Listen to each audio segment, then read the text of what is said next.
Yok. Plakası sürücü sahibi belli mi?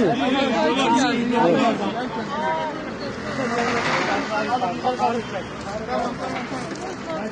İyi ablam iyi. Bir sıkıntı yok.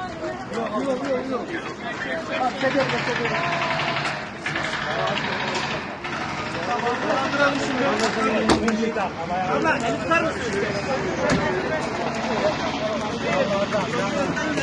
Abi hepsi sağlamış istiyor.